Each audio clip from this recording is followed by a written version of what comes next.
My remarks on the international challenges. I think there are three international challenges for us. I think in the light of what's happened, I mean, there's no doubt that 2016 is going to go down as a very eventful year. I think it's going to go down as a very eventful year. Of course, because of the events that you mentioned. Of course, you forgot to mention also the Italian referendum. Yeah, we have now next year, of course, the French election and the German election and the Dutch elections as well. So well, let's see. I don't know whether it's going to be even more eventful than this year or not. But I think the reason why I think it's very eventful is that I think it's raised a whole number of fundamental questions about how countries should run their economies. I think that's basically what it is, and some of this is going to affect India as well. But I think those are deeper questions we can talk about later. But I think for us, there are three, I think, kind of challenges that come from what's happening internationally. First is what you mentioned, US interest rates are rising and the dollar is strengthening. I think that's, but there I feel less anxious or concerned than most people, because our macroeconomy is very sound, and we're still an opportunity for growth around the world. So when investors reassess where they should put their money in, of course there will be some reassessment, and of course money will flow from emerging markets back to the US, at least for some time.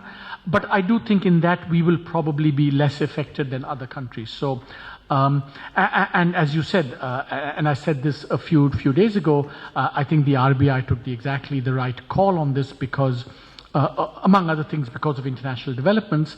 And as you saw yesterday, US interest rates jumped quite a bit yesterday at the low end.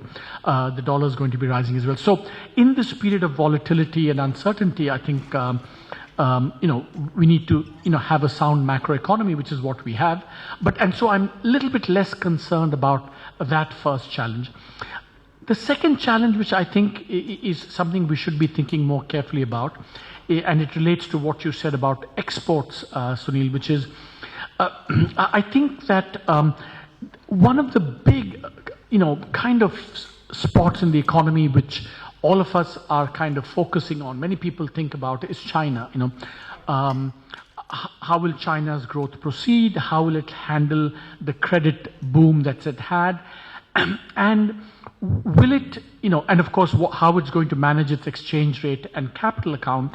I think that's a big, I think, point we should be watching, because, I mean, as you know, the Chinese currency has been declining quite a bit. The Chinese policymakers are in this real dilemma that they have, because they've kind of opened up their capital account. They want to make their currency a reserve currency. That meant that they had to be more open. But then precisely at the time they opened, all this pressure built up, and there's, pressure. Money has been leaving China quite a bit.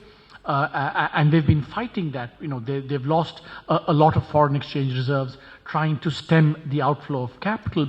So it's going to be a real dilemma, because on the one hand, I think they will want a slightly weaker currency to keep the growth going. But then that might require imposing capital controls, because otherwise the exit of money could be too rapid. So China is in a kind of tricky situation at the moment. And what is the implication for us? That if the Chinese currency gets even more kind of weaker, then it's going to raise, because if China weakens, Vietnam, the Philippines, Korea, all these, East Asian countries will also have probably a more competitive currency, and then we will have to be, our competitiveness will be affected quite a bit. I think one of the things I think people, I want to point out is that, in some ways now, our key competitor countries are really, China, of course, but Vietnam, Philippines, Bangladesh, I think these are becoming, countries we should be watching out for. Find us on Facebook at facebook.com/etnow and don't forget to click the like button. You can also follow us on Twitter at etnowlive. To stay updated with all our programming, hit the subscribe button on our YouTube channel by logging on to youtube.com/user/etnow.